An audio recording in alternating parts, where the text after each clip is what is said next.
arrived, he found the army officers sitting together. I have a message for you, Commander, he said. For which of us? Asked Jehu. For you, Commander, he replied. Okay, stop right there. Now, notice something. Notice something. Notice something. He walks into the room. He says, I have a word for you, Commander. Jehu says, which one? He says, you, Commander. Okay, y'all missing it. He walks into the room. He said, I have a word for you, Commander. He says, which one? He said, you, Commander. So in other words, watch this. This is what it gets. Everyone at this time is equal. Y'all see it in text? They're all commanders. That's why he says, which one are you talking to? We all commanders. But then he says, before he even anoints him, he says, you, Commander. Okay. Which one are you talking about? You, Commander. In other words, I know all these are commanders, but you are the commander. You're equal right now, but I'm already letting you know that in about 2-3 minutes, you about to be above them. Okay, let me see if I can get you happy. See, you may be at a job right now, and your pay grade may be like everybody else's. Or your title may be like everyone else's. But do you know all it takes is one day? One day, 1 second, one interview for you to go from equal to above. That's how God is. In other words, I'm equal with you now, but what God has for me is for me. And that means eventually, at some point, I'm about to be above you. That's why I always say, you ain't got to do nothing shady. You ain't got to be playing all these little kiss-up games. I had a conversation with someone the other day. They said, what's the difference between kissing up and honoring someone? I said, come on, we know the difference. There's a difference between when you kissing up and when you honoring someone. Kissing up is when you tell someone, you have a nice tie. You know the tie ain't right.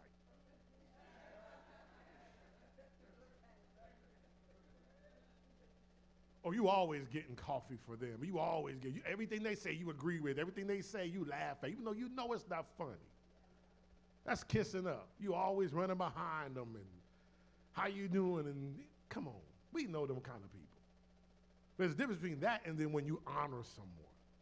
Honoring someone is just, look here, I just respect the office that you hold.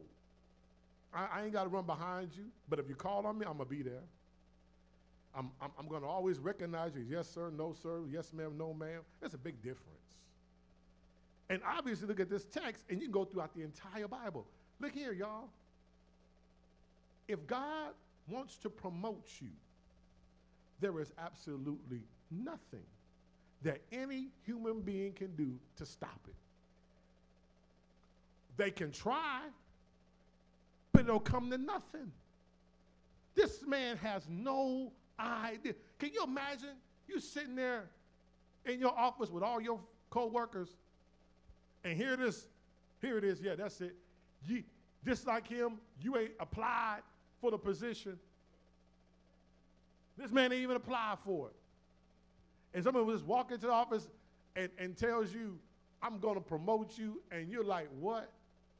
I didn't apply for it. I didn't look for it. Don't question it. A lot of us do that. Boss call you in the office and say, we want to do this for you. You get the call. Well, I didn't. Don't just say thank you. Don't question when God elevates you.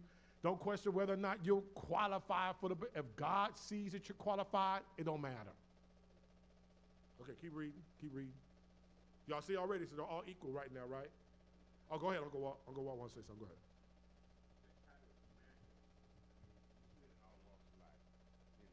In the military, they have generals, you know. And I was in the fire service, we had fire chiefs. But we all knew who was a fire chief. Right. Everybody, all these guys had titles, but there were certain people that you recognize and you realize they really are a commander, or they really are a chief, or they really are a general. Everybody else has just got the title. Right. Go ahead, keep reading. I'm going to stop you again. Go ahead. Jehu got up and went into the house. Then the prophet poured the oil on Jehu's head and declared, "This is what the Lord, the God of Israel, says. I anoint you king over the Lord's people, Israel. You are to destroy the house." Hold on, right there. Hold on. Now watch this, y'all. Watch this. This is what I like. This is the part I like, because this is little things like this that you read and you just kind of miss it. The prophet walks in. Notice, he doesn't say nothing crazy to the prophet. He doesn't question what the prophet's saying. He knows, obviously, see, what does the Bible say? You can tear a fruit by the tree and bear. He knows that this man is no joke. He knows that.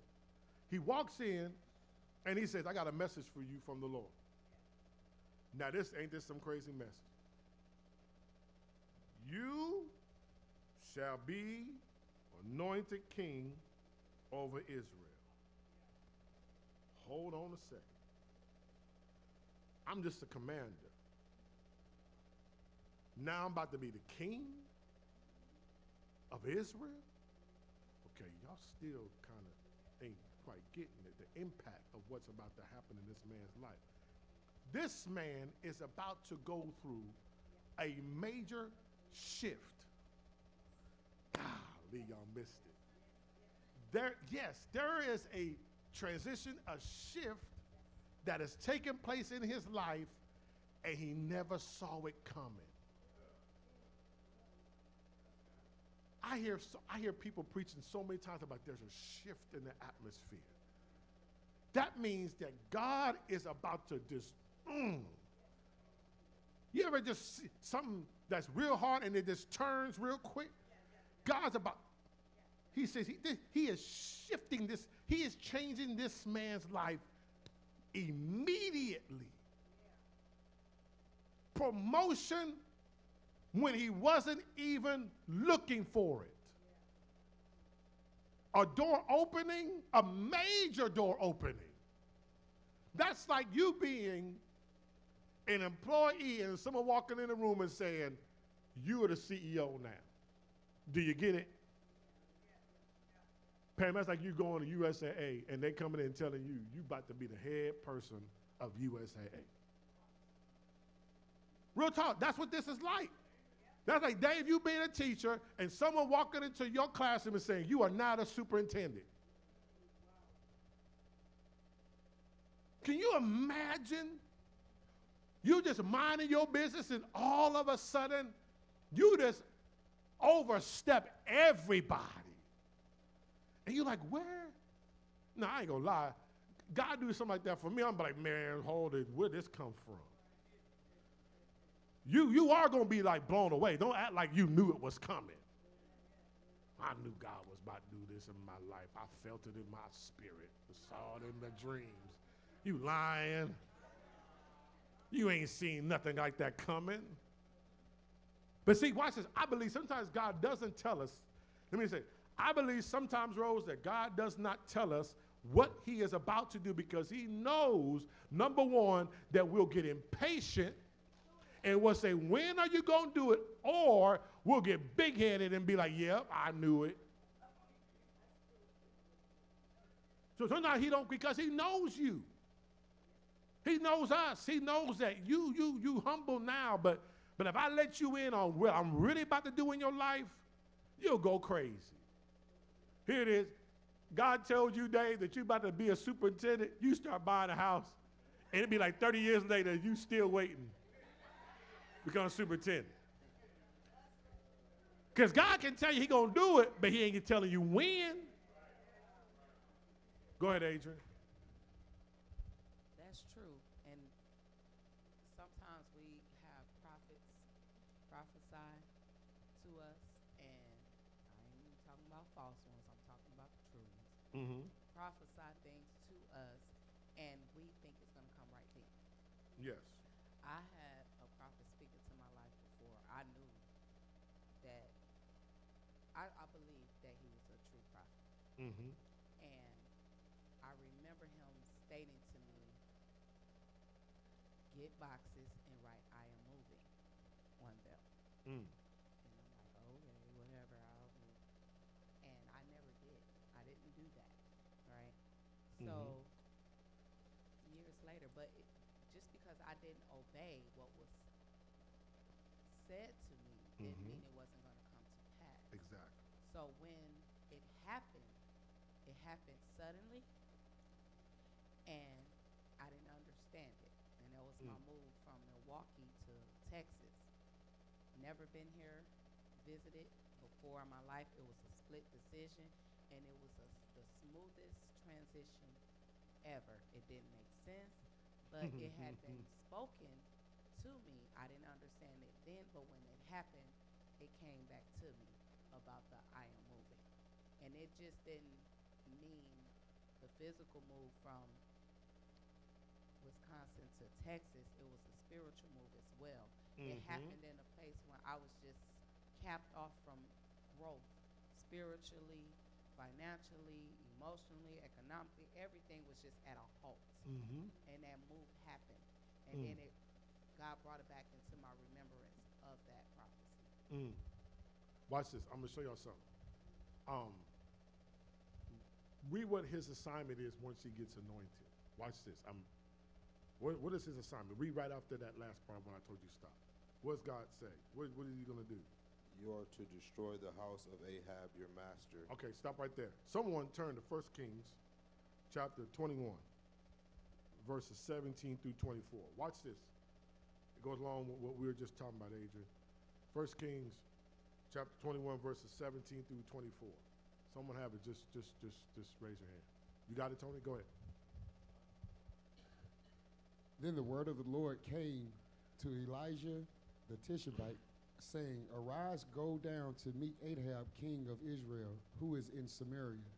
Behold, he is in the vineyard of Naboth, where he has gone to take possession of it. You shall speak to him, saying, Thus says the Lord, Have you murdered and also taken possession of the victim's property?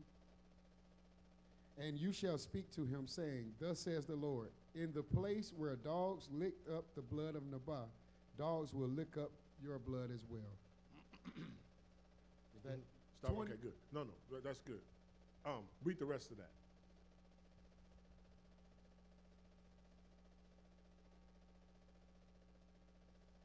And I will avenge the blood of my servants, the prophets, and the blood of all the Lord's servants shed by Jezebel. The whole house of Ahab will perish. I will cut off from Ahab every last male in Israel, slave or free. I will make the house of Ahab like the house of Jeroboam, son of Nebat, and like the house of Baasha, son of Ahijah. As for Jezebel, dogs will devour her on the plot of ground at Jezreel, and no one will bury her. Then he opened up the door and ran. Okay, stop right there. This prophecy was given by Elijah 20 years before this takes place. Okay, y'all missed it. Y'all missed it. Elijah had already prophesied 20 years before this that Ahab's family was going to die. 20 years. That's what I'm trying to say. Just because God may have a word for you, and God, guess what? And God may not even send someone to you. God may come to you in your dreams himself and tell you himself what he's going to do. But when? That's a whole other story. That's where we get frustrated. Because sometimes people, sometimes people think, even when I'm preaching and I say, everything's going to be all right. When? I don't know. But I know eventually everything's going to be all right. But we want it right now. We don't want to hear, well, I'm hearing every Sunday that man up there telling me to hold on. Well, how long I got to hold on? I don't know. Can't tell you that. How long I got to wait? I don't know. When my healing coming? Can't tell you. Because God makes it clear. He says, my ways are not your ways. My thoughts are not your thoughts. I don't know when he's going to do it. I've had people ask you that, well, Pastor, when? I'm like, man, I wish I had an answer for it. I do. I really do sometimes. I could just tell someone, you know, this is the day God's going, I don't know. If I knew, I'll know my own stuff. I don't even know. But God always knows when to do it, and usually, not usually, all the time. When God shows up, it's when it's supposed to happen. Golly, y'all missed it. Okay, let me do it this way. You ever needed some money? You know, I mean, you ever just like realize like, okay, like, I need to pay this thing. I need to take care of this, and you're like, okay, God, when is this money coming in? When's it gonna come in? And then after a while, you just forget all about that money that you were waiting to come in. And then all of a sudden, you go to the bank, he'd be like, where'd it come from? And it was right when you needed it. Wave your hand, ever happened to you? That's happened to me. You waiting and waiting and waiting, and all of a sudden, it just show up out of nowhere. You didn't forget, not that you forgot, you done gave up.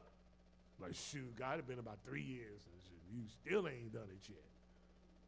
And then when it finally shows up, you like, man, this was right on time. See, problem is this. No, see, when God promises something, it's going to happen. Make no mistake about it. It is going to happen.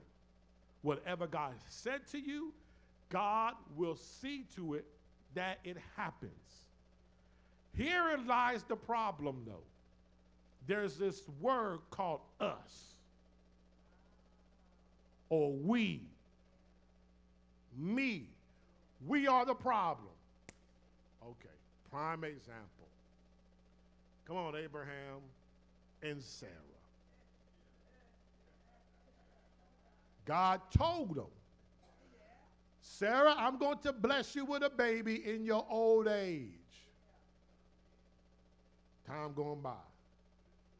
God ain't done nothing yet. I tell you what you do, Abraham. Go here and lay down with the maidservant. Get her pregnant. That baby gonna be our baby. It didn't work out like that. That mama was like, no, this is mine.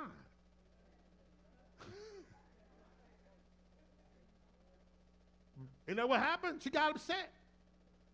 And then Sarah started blaming Abraham, like, look at this, your fault. Well, I only did what you told me to do. And it sent the mama and the baby away because she couldn't handle it no more. But guess what? God was still faithful. Did she have a baby? Okay, remember I told you we the problem sometimes. You know, I really believe they delayed their blessing because they tried to get ahead of what God had already predestined for them to have. See, when you think your plan is better than God's plan, God pushes back the timing of when he's going to give you your blessing. Yes, he will. God will withhold it and say, you know what, because you weren't patient, I'm going to make you wait longer. Okay, y'all don't believe me? Come on, children of Israel. I told y'all I was giving y'all the land. All you had to do was go check it out. That's all he said, I'm giving. Those were his words. Go look at the land that I am giving you. They went, the spies went and saw all them big people, and they said, we can't do it. And because of them 10, they waited 40 years because they were impatient. See, you don't get so, I hate to say holy that you just think you know more than God. Or you get so holy that you think you know when the timing is right better than when God thinks the timing is right. Sometimes when you think it's time, it's going to jack everything up. But God's time is usually, watch it, God's time comes at a time where you're like, God, this can't be the time. Oh, man, that was good.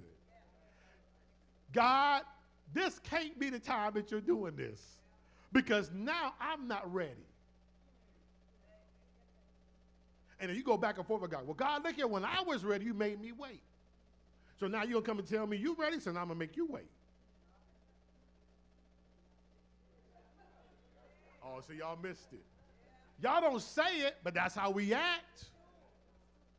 Because usually when God is about to do what he's about to do in our lives, it usually comes at a time when we are not quite right.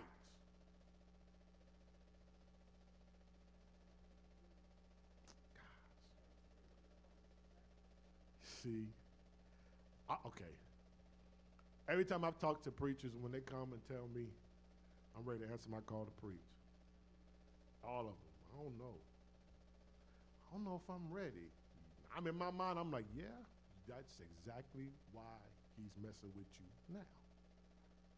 Because when you thought you were ready, God was like, no, you ain't ready.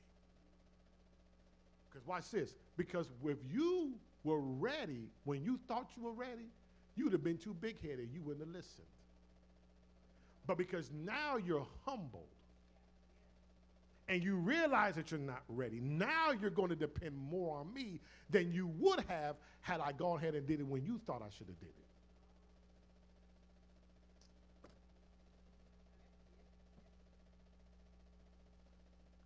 See, stop thinking that you know that this is the time.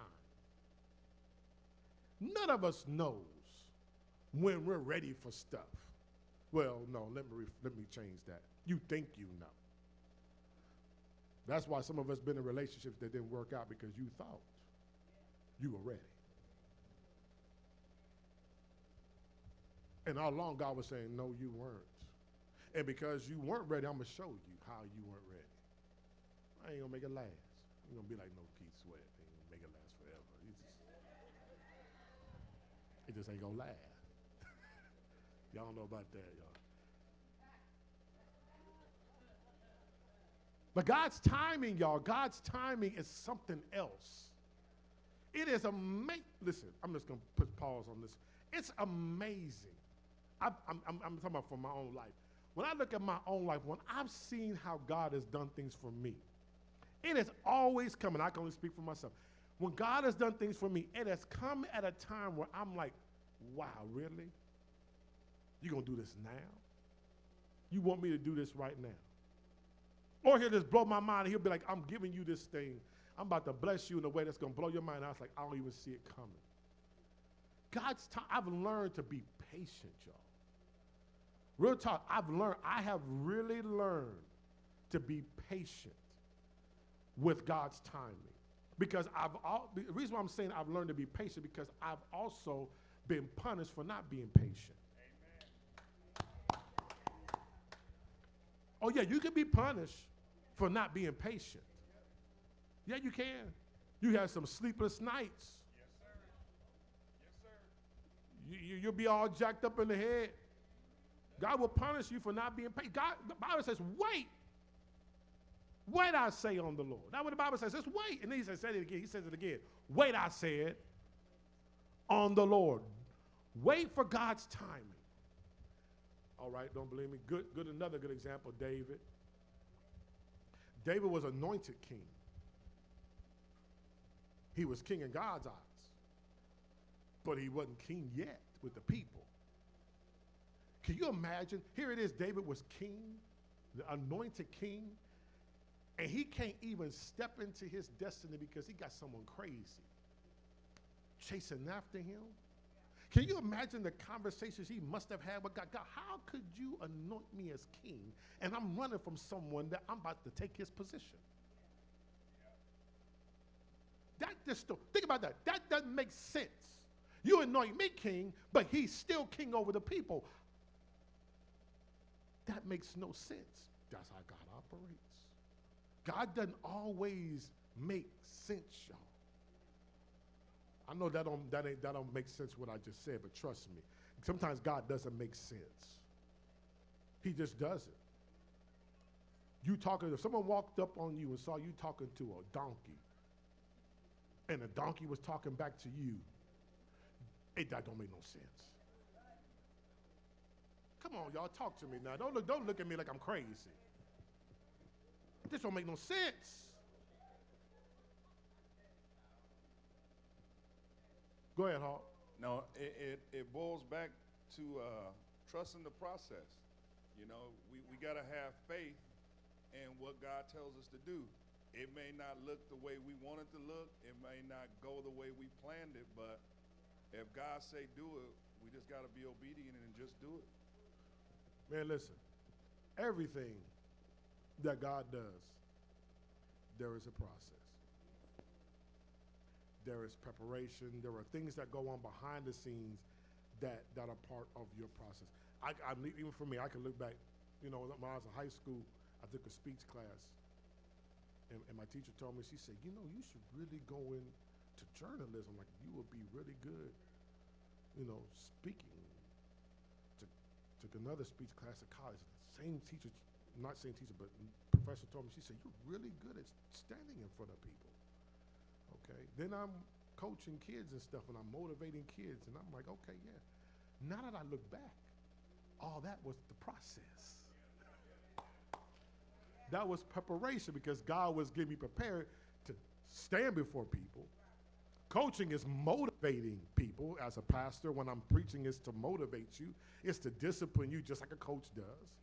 All that was just preparation, and I had no idea what God was up to. If you look back over your life right now, I guarantee you there was something in your life that you can say, where you are right now, you can say, I see why God had me doing this. Because that has got me doing this now. Okay, wave your hand if that's ever happened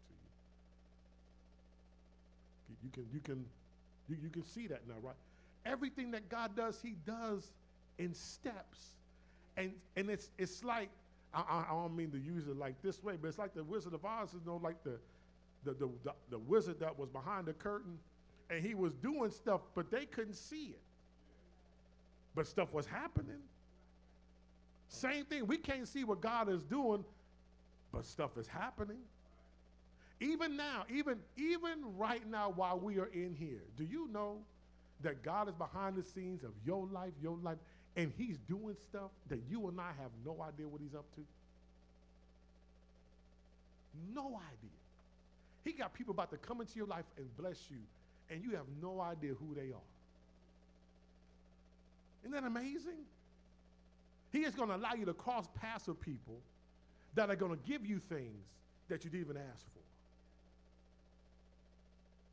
I'm going to claim that right now. I'm claiming that for myself. God send them, I'm shoot. They may not be ready, but I'm paying attention. Because you never know who is coming your way that God is saying, just go to him and give this to him. I had a lady, I think I mentioned this years ago in my sermon. I had a lady at our previous church. She was sitting in church, and her tank was literally on E. She said she was going to stay at home. She said, I was going to stay at home from church. I wasn't going to make it. And she said, Lord kept telling me, no, you need to go. You need to go to church. She said, well, I'm about to run out of gas. I don't think I'm going to be able to make it to church. So she goes to church anyway, sits down. At the end of the service, when they was praying, she gets a tap on the back of the shoulder. And the lady behind her says, I need to talk to you after the service is over with. And so lady takes her out to the foyer area. She says, I don't even know you. She said, but while the church service was taking place, the Lord told me to give you this. He said, you needed this. Shook her hand. She opened it up. It was a $100 bill. Come on. This lady didn't even know this lady. That's right. The power of God. But again, how you don't know what God is up to. The process, you have no idea how God can speak to someone to bless you, and how that lady stayed at home. She'd have missed her blessing. She got gas money plus grocery money. That's God. That's God. Okay, keep reading. We're going to stop. Keep reading. We're going to stop for the night. It gets kind of good. It gets kind of good right here. I'll tell you when to stop. Just keep on going. Just keep going. When Jehu went out to his fellow officers, one of them asked him, is everything all right? Why did this madman come to you? You know the man and the sort of things he says, Jehu replied. That's not true, they said. Tell us. Jehu said, Here is what he told me. That is what the Lord says, I anoint you king over Israel. They hurried and took their cloaks and spread them under him on the bare steps. Then they blew the trumpet and shouted, Jehu is king. That's good right there. Watch this, y'all. He come out the room, right? Well, folk knows, that's what they do. What happened in there? That's what people want to do. They always want to know what the heck going on. What happened in there? Why he pull you out?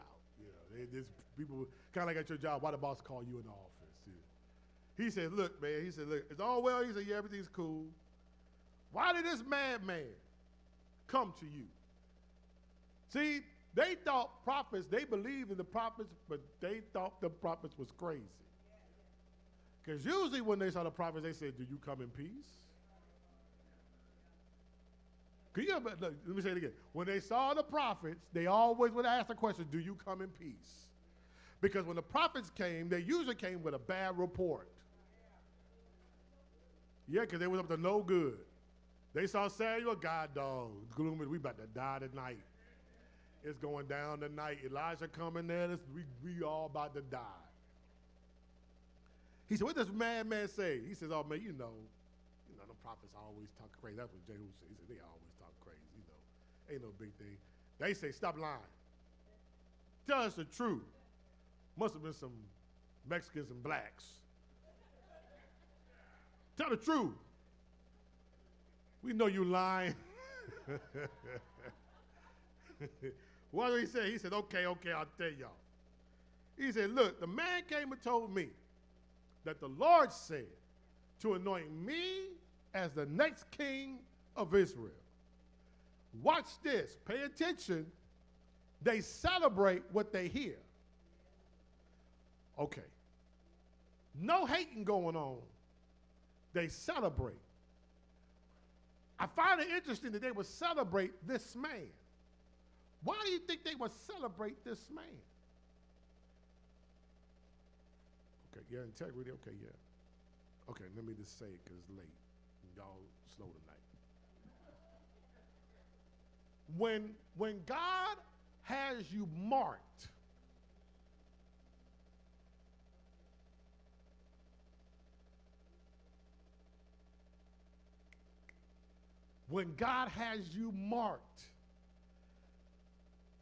other people can see what you can't see.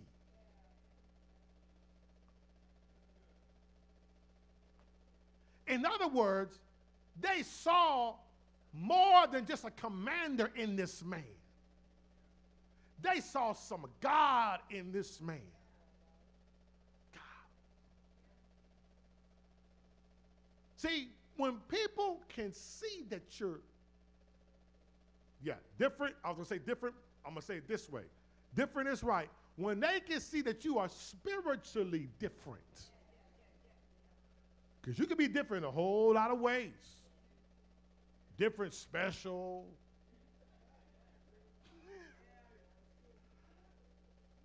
But they could tell that this man was spiritually different. In other words, this is what they're saying. They ain't saying it. Oh, we ain't surprised. We knew God had his hand on you. We're not going to hate on you.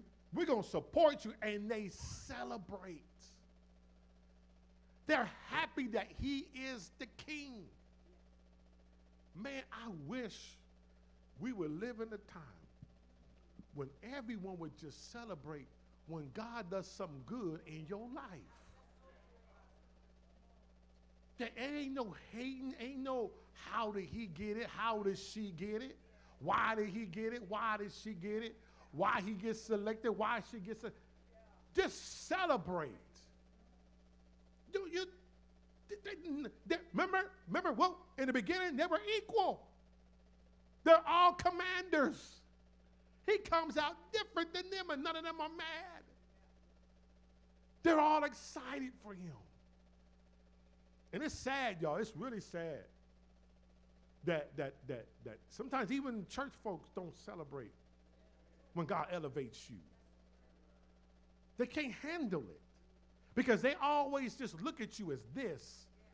No, God has bigger things in store for you than just this. And look, and God, look, I believe that God set this up because he knew that these folks would celebrate. He made sure that there was no haters in the house. He made sure that every person that was in that room was going to rejoice with what he was. Because guess what? It ain't for everybody in there to be king of Israel. It ain't for everybody to be a boss. It's not for everybody to be a pastor. It's not for everyone to be the lead singer. It's not for everybody to be the manager. What God has for you is for you. I don't want to be TDJ. No. Because he can't go nowhere. He got all that money, but he can't go nowhere and just enjoy himself. I don't want all that. That's for him. God bless him. Great. I don't want what other pastors have. What you have, that's great for you. And I celebrate for whatever God does for them, I celebrate with them. And I'm happy for them. Because look here, I don't know what you are going through to get that. And I don't know what's going to happen for you to maintain that. So because I don't know that, you keep that. And I'll get what God has for me. That's his bottom line. Don't be hating on folks, and when you at work and someone gets promoted, don't be sitting around talking and all that stuff, and how he get it, how she get it. Man, leave it alone. Leave it, just wait your turn. You know, for the men that are going up to Dawson, they're going to hear me say this. I'm going to go and say it now because I started working on it today. Because I got to talk about Joshua and success and all that.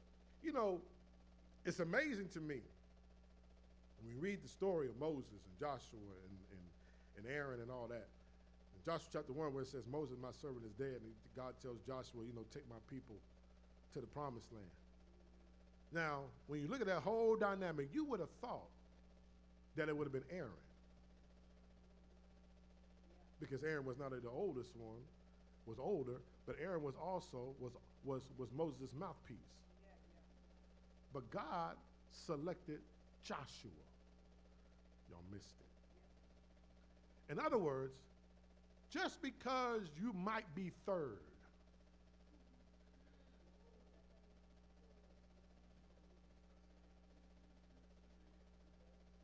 God, okay, let me say this. Just because you may not be the first one called off the bench,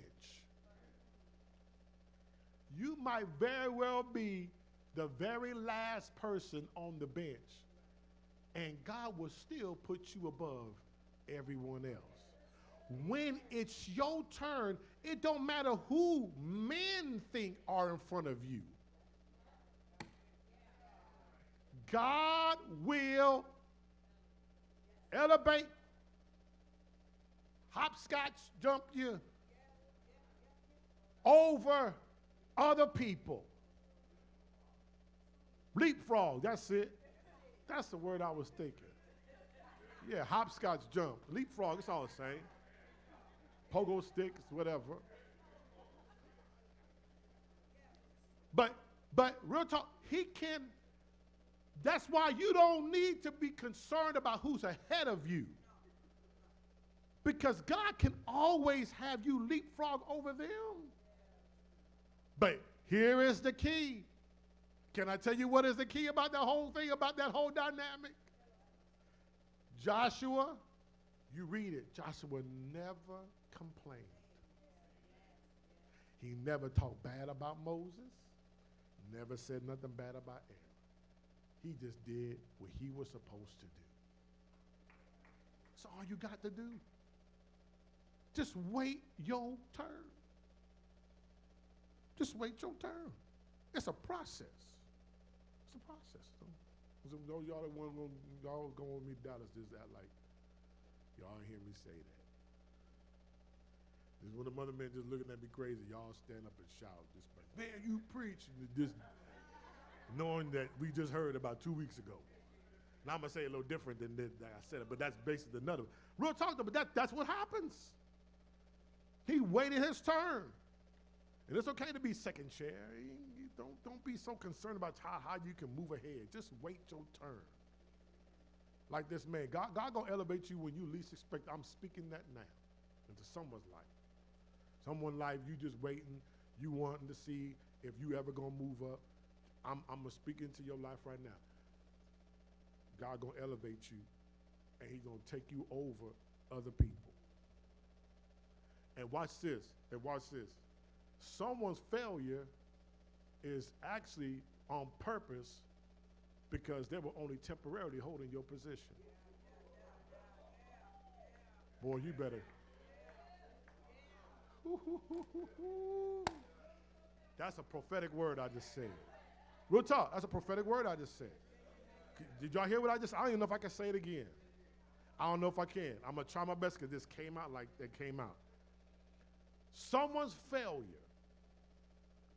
is actually a setup for your position because they've been temporarily holding it for you.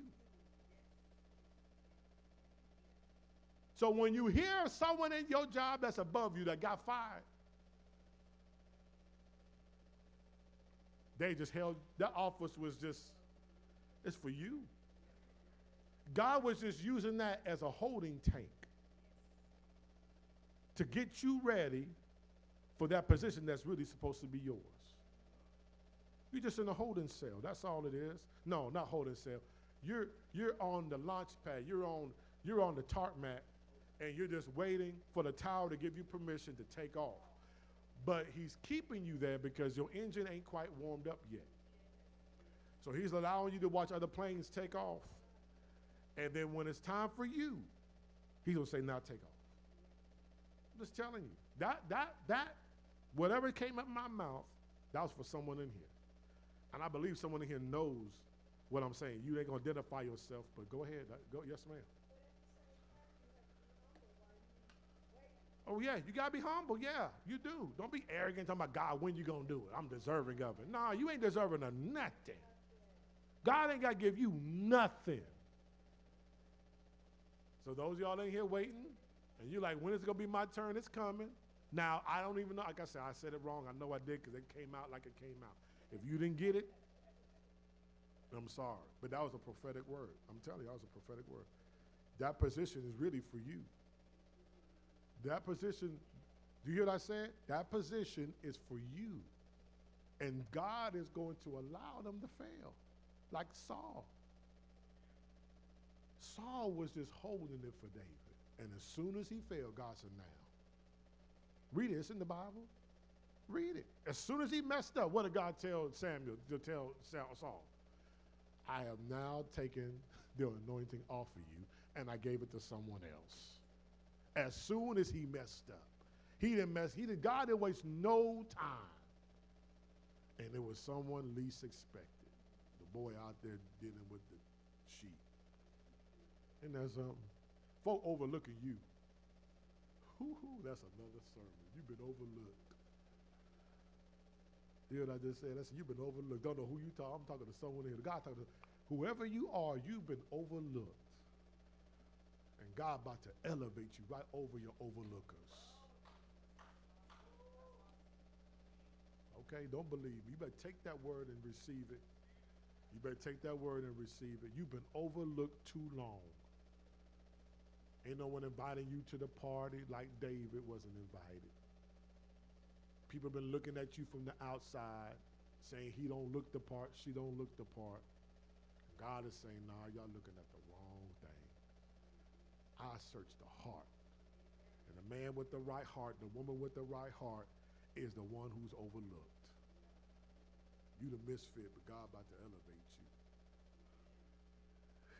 I could keep going, but I'm going to stop because I just feel God right now. I'm talking to someone in here right now. I'm just telling you, you've been overlooked too long. God about to do something great in your life. You hear what I said? God is about to do something great in your life, and you have no idea. Ooh, man, I'm serious. I feel God right now. I'm dead serious. I feel him. Y'all think I'm just joking. I got chills up and down my spine right now. God is saying again, you have been overlooked. And I'm about to do something so great in your life. Hold on. Thank you, Holy Spirit. Folk ain't even overlooked you. You've been overlooking yourself. you've been thinking low of yourself. He said, I'm going to help your self-esteem. I'm going to take you to a level you have no idea. I'm going to blow your mind. I'm going to open doors for you that you thought would never open for you. I'm going to take you places you thought your feet would never be able to take you. I'll just tell you this is what God is saying right now.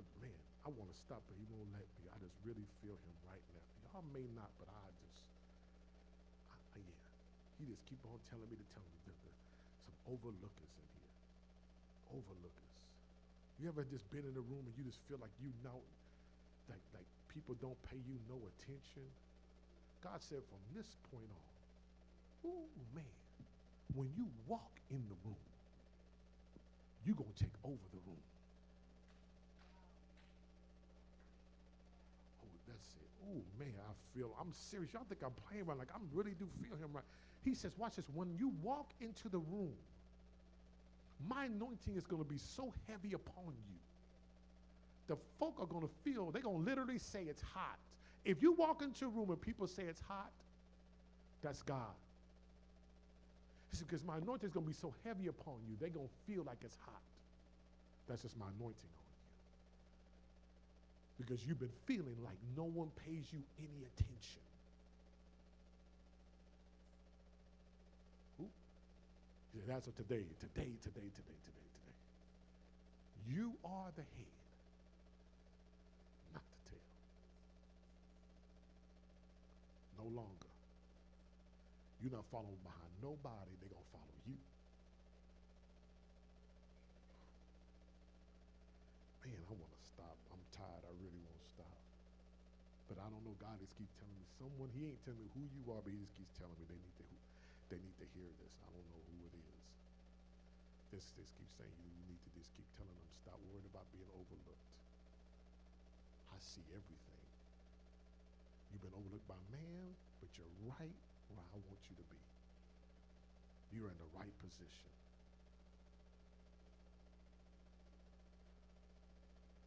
If you just wait on me, I'm about to fulfill the purpose that I have for you for this season. Because in every season, God has a purpose. Did you hear what I said? For every season in our lives, there is a purpose to every season. He says, for this season in your life, I am about to fulfill your purpose. Rose, you've been trying to figure out, I don't know why.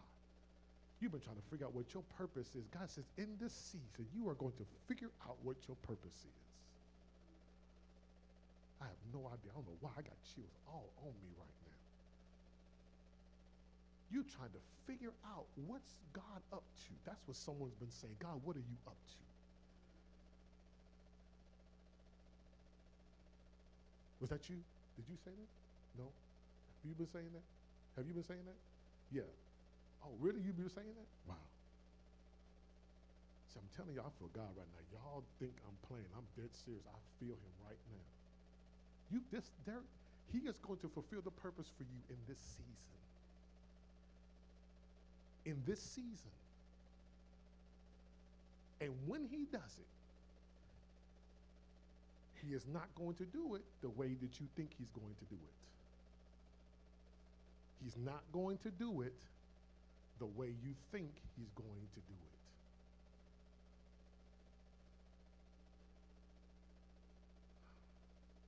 I'm asking him to show me those who feel like they're overlooked. Because he just keeps telling me they're overlooked. And it bothers him to walk into a room. Oh, that's it. Mm-hmm. Yeah. He said this is what he said. He said, you're overlooked. Yeah, that's it. It's not that you're overlooked.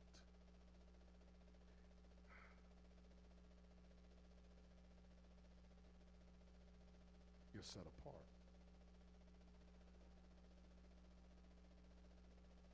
David was overlooked, but he was set apart. Speak, Holy Spirit.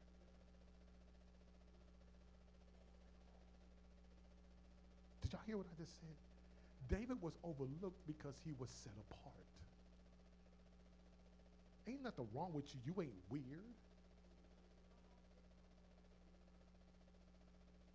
you different for a reason. You don't feel comfortable being around certain people because you are set apart. That's what it is. Okay. Okay. I don't mean to put you, I don't know why. Rose, God, he said, what? He told me to ask you this question. I don't know what this is. He just told me to ask you this question. And he said that you'll know what it is. What are you afraid of? He said, there's something you are afraid of. I don't know what it is. He just told me to ask you that question. What are you afraid of? He said, what are you afraid of? Why don't you believe what I'm doing? That's what he's saying to me. I don't know. Is it? Okay. I have no idea. You ain't got to tell me. You got to share it with no one. As long as you and the Lord know.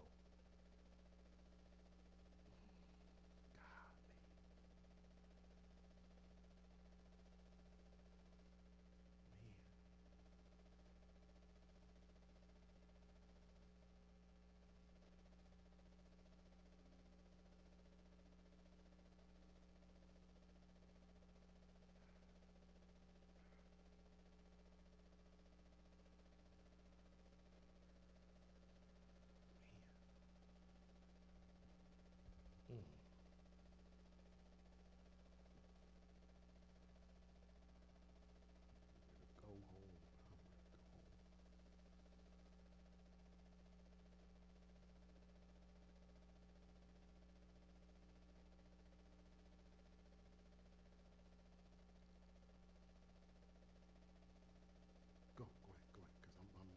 Go ahead, because go ahead. I'm just, whew. God, man, I'm sorry, y'all. Man.